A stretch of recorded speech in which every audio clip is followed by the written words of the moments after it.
Janapriya upscale 2 BHK 45 lakhs, 3 BHK 60 lakhs మాత్రమే. సితారా సైనిక్పురి.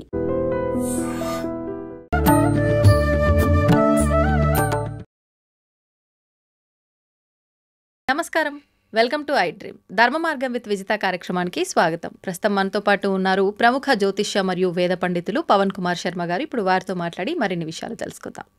నమస్కారం అండి. శ్రీమాత్రే నమః. అయితే మనకు కార్తీక మాసంలో విశేషంగా నెలంతా ఆచరించలేమనుకునే వాళ్ళు ముఖ్యంగా సోమవారాలు అయితే ఆచరించాల్సిందే ఖచ్చితంగా అని ఒక నియమం పెట్టుకుంటారు. లేదు నెలంతా ఆచరించినా సోమవారం మాత్రం ఇంకా ప్రత్యేకంగా ఆరాధించాలి అనుకుంటారు. మరి ఈసారి నాకు తెలిసి 4 సోమవారాలు వచ్చినట్టున్నాయండి. ఈ 4 సోమవారాలు కూడా మనం ఏ రకంగా స్వామివారిని ఆరాధించవచ్చో వివరించండి. తప్పకుండా. శివాయ గురవే నమః. శ్రీ విష్ణు రూపాయ నమః శివాయ. కార్తీక సోమవారాలు శివకేశవులిద్దరికీ కూడా అభేదంగా చాలా గొప్ప ఫలితాలని అనుగ్రహించేటటువంటి రోజు కార్తీక సోమవారం. ఈ కార్తీక సోమవారానికి మనకి కార్తీక పురాణంలో అలాగే శివమహాపురాణంలో వాటి గురించి చాలా విశేషంగా చెప్పారు. అందులో మనకి 3 విధాలు చేయమని కార్తీక సోమవార వ్రతం గురించి చెప్పారు. అందులో ఒకటి అభోజనం అని చెప్పారు. అంటే అభోజనం అంటే సోమవారం నాడు భోజనం లేకుండా ఉండగలగడం కంప్లీట్గా. సోమవారం నాడు ప్రాతకాలంలో ఉషకాలంలో లేవంగానే కార్తీక మాస స్నానం చేయడం, ముందరగా తల స్నానం చేయడం, ఆ తర్వాత నిత్య అనుష్ఠానం ఏదైతే ఉందో అది పూర్తి చేసుకోవడం.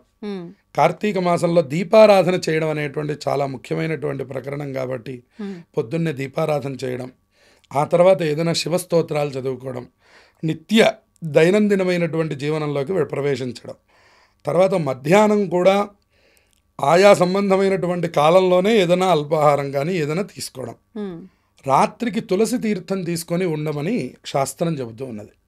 అంటే శివారాధన చేసినటువంటి అంటే శివుడికి అభిషేకం చేసిన తీర్థం మాత్రమే సేవించి వీలైనంత వరకు కనుక ఉన్నట్లయితే వ్రతాన్ని పరిపూర్ణంగా సాఫల్యం చేసినట్టు. ఇది 1వ పద్ధతి. అంటే మనం ఏ ద్రవ్యాలతో అభిషేకం చేసినా ఆ ద్రవ్యాలు తీసుకోవచ్చు. ఓకే. అట్లాగే పంచామృతం అంటాం. ఆ పంచామృతం తీసుకొని అలాగే ఉండిపోవడం. ఇక 2వ పద్ధతిని నక్తం అంటారు.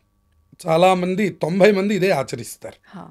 నక్తం అంటే ఉదయం నుంచి సాయంత్రం నక్షత్రాలు దర్శనం అయ్యేంత వరకు ఉపవాసం ఉండి శివుడికి పూజ చేసుకొని రాత్రికి ఏదో ఒక ఆహారం తీసుకోవడాన్ని నక్తవ్రతం అంటారనమాట. ఇక 3వ పద్ధతి ఏమిటి అంటే ఉదయం పూట ఆహారాన్ని సేవించి అంటే మధ్యాహ్నం 12 గంటల వరకు పొద్దున్న లేచిన దగ్గర నుంచి ఏం తీసుకోకపోవడం, 12 గంటలకి డైరెక్ట్గా భోజనం చేయడం, భోజనం అయిపోయిన తర్వాత స్నానం చేసి సాయంకాలం శివారాధన చేయడం. భోజనం అయిపోయి ఉద్యోగ ధర్మం కోసం భోజనం చేసి 12 గంటలకి ఈ ఏవైతే టీలు కాఫీలు నిత్యకృత్యంలో ఉన్నాయో వాటిని మనం వదిలిపెట్టి ఒక్కసారి మాత్రమే ఆహారం తీసుకొని దాన్ని ఏకభుక్తం అనే పేరుతో పిలుస్తాం. ఏకభుక్తం చేయడం అంటే మధ్యాహ్నం 12 గంటలకి మాత్రమే ఆహారం స్వీకరించి ఆ తర్వాత సాయంత్రం మళ్ళీ తలస్నానం చేసుకొని దేవాలయానికి వెళ్ళడమా, ఇంట్లోనే శివారాధన చేయడమా, ఏదో ఒకటి సోమవారం నాడు తప్పకుండా ఆచరించి ఆ శివుడి యొక్క తీర్థం తీసుకొని రాత్రి అంతా ఉపవాసం ఉండడాన్ని ఏకభుక్తం అనే పేరుతో పిలుస్తారు. ఏకభుక్తం చేయడం లేదా నక్తవ్రతం చేయడం. నక్తవ్రతం అంటే ఉదయం నుంచి సాయంత్రం దాకా ఏం తినకుండా రాత్రికి నక్షత్ర దర్శనం కాగానే శివుడికి దర్శనం చేసుకొని అన్నం తినేయడం, అది నక్తవ్రతం. అభోజనం అంటే అసలు పూర్తిగా సోమవారం అంతా తినకుండా మంగళవారం పొద్దున్నే తినడం, పాలు పండ్లు తీసుకొని. ఈ 3 రకాలు మనకి కార్తీక పురాణం చెప్పింది. కాబట్టి ఎవరికి శరీర ధర్మాన్ని అనుసరించి వాళ్ళ ఆయా పనులు కార్తీక సోమవారం చేయవచ్చు ఉపవాసంలో. ఇక 2వది ఏం చెప్పాడంటే ఇక్కడ దీపారాధన చేయడం. దీపారాధన ప్రాముఖ్యతని కార్తీక పురాణంలో చాలా విశేషంగా చెప్పాడు. దీనికి ఒక అద్భుతమైన కథని కూడా చెప్పాడు. ఒక సద్బ్రాహ్మడు ఉండేటటువంటి వాడు, సదాచార సంపన్నుడు. ఆయన చక్కటి జీవనం చేస్తున్నాడు. ఆయన భార్య చాలా సౌందర్యవతి. అయితే ఒకానొక మహారాజు గారు ఆ రాజ్యాన్ని పరిపాలన చేస్తున్నారు.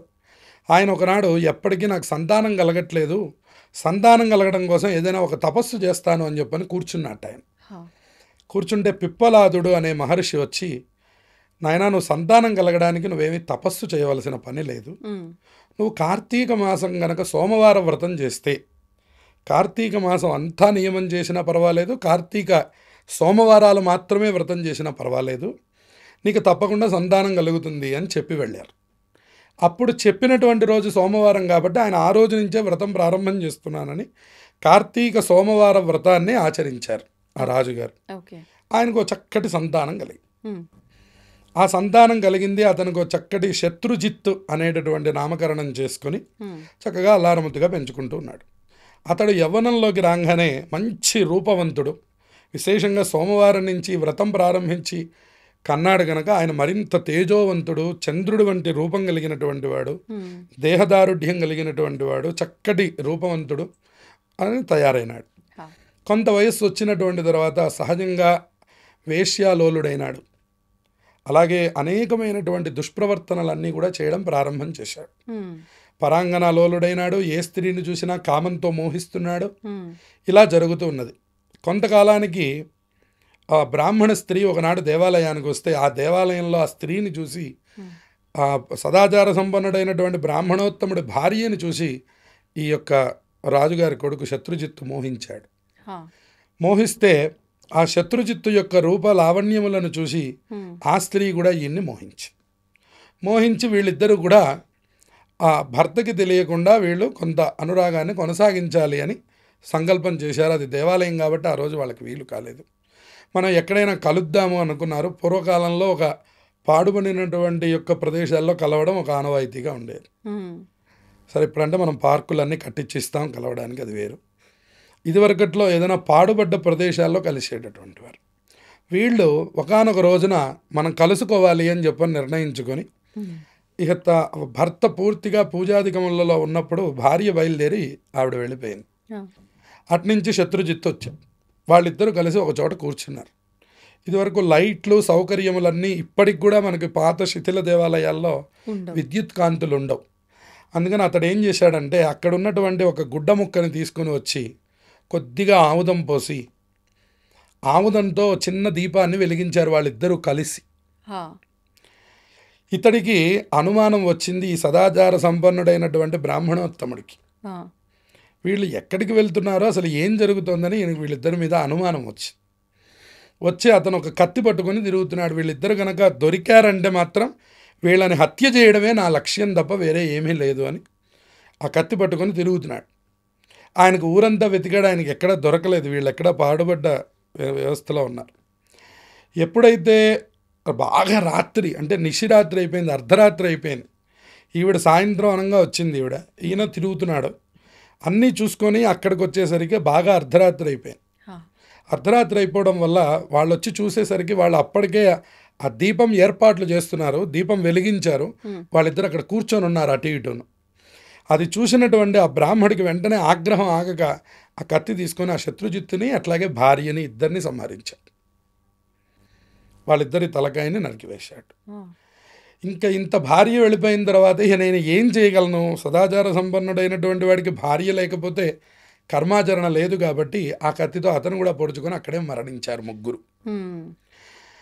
మరణిస్తే యమభటులు వచ్చారు, శివభటులు వచ్చారు, ఇద్దరు వచ్చారట. వస్తే ఈ ఎవరైతే ఈ శత్రుజిత్తు ఈ బ్రాహ్మడి భార్యనేమో శివదూతలు తీసుకుపోతున్నారు, ఈ బ్రాహ్మణ్ణేమో యమదూతలు తీసుకుపోతున్నారు, వాడిని లాక్కెళ్తున్నారు. ఇదెక్కడి వ్యవస్థ? నేనేమో ఇంత సదాచారంతో ఉన్నవాడిని, నేను ఇందాక కూడా శివారాధన చేసి వచ్చాను నేను, మరి నన్నేమో మీరు తీసుకుపోతున్నారు ఏమిటి? అసలు వాళ్ళు జీవనం అంతా భ్రష్టత్వం వాడిది, వాడినేమో శివభటులు తీసుకుపోవడం ఏమిటన్నట్టు.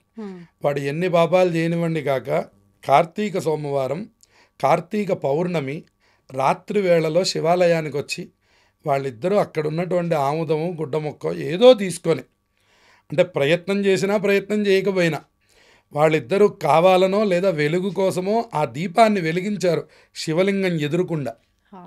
నువ్వు వాళ్ళని కార్తీక పౌర్ణమి, సోమవారం, శివరాత్రి ఆ రోజు రాత్రి నువ్వు వాళ్ళని సంహరించావు, అందుకని నీ ఖాతాలో పాపం వేశారు.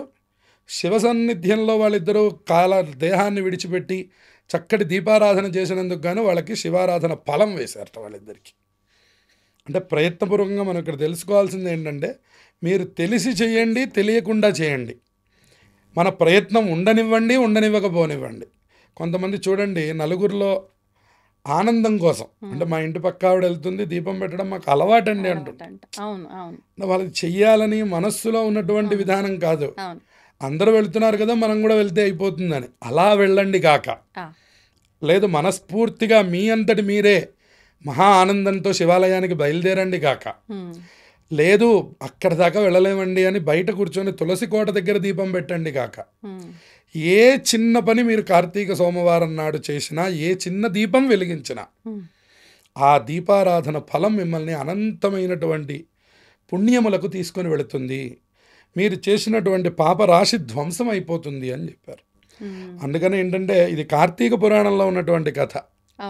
కాబట్టి ఇది ఎట్లా అయితే చెప్తూ ఉన్నదో ఆ రోజు మనం ప్రయత్నపూర్వకంగా మనందరం దీపారాధన చేస్తే ఇంకా ఈశ్వరుడు ఎలా అనుగ్రహిస్తాడు అనేది మనం మాటల్లో వివరించలేం. కాబట్టి దీన్ని బట్టి మనకు అర్థమవుతున్నది. కాబట్టి అందువల్ల మనం ఏదో విపరీతంగా చేశాము కాబట్టి మేము కార్తీక సోమవారం దీపం వెలిగించక్కర్లేదు అని అహంకారానికి పోకుండా, గతంలో మేము చాలా పుణ్యాలు చేశాం అనే మాటలు మాట్లాడకుండా మౌనంగా శివుడి దగ్గర కూర్చొని ఒక చక్కటి దీపం వెలిగించి ధ్యానం చేయండి. ధ్యానం చేసేటటువంటి వాళ్ళకి సహకరించండి. వాళ్ళని పాడు చేసే ప్రయత్నం చేయకుండా వాళ్ళ దగ్గరికి వెళ్ళి ఇవన్నీ ఏంటి, మీరేం చేయడం, ఈ ఉపవాసాలు ఏమిటి, ఇవన్నీ ఏమిటి అని మనం పరుషంగా కనుక మాట్లాడినట్లయితే మనం మళ్ళీ బ్రాహ్మణులాగా ఎంత ఆచారం పాటించినా, ఎంత వ్యవస్థ చేసినా, ఈరోజు మాట్లాడిన ఈ పాపం వల్ల మనం మళ్ళీ యమదూతల దగ్గరికి వెళ్ళిపోతాము అని బాగా గుర్తుపెట్టుకొని ఆచరించేటటువంటి వాళ్ళకి చక్కగా సహకరించి, మీరు ఒక అరటిపండు తినండి పొద్దున్నుంచి ఏమీ తినలేదని వాళ్ళకి సహకరించడం, అట్లాగే వాళ్ళకి కావాల్సిన సంభారాలు ఏర్పాటు చేయడం, దీని ద్వారా కూడా ఫలితం వస్తుందన్న. అందుకనే శివాలయాలకు వెళ్ళమనడానికి కారణం ఏంటంటే మనం దీపం పెట్టినా పెట్టకపోయినా అక్కడ ఉన్నటువంటి దీపాలన్నిటిని దర్శనం చేస్తాం మనం. కనీసం మనం కళ్ళతో ఆ దీపాలని అట్లా చూసినా కూడా ఆ రోజు మన ఖాతాలో పుణ్యం వేస్తారు.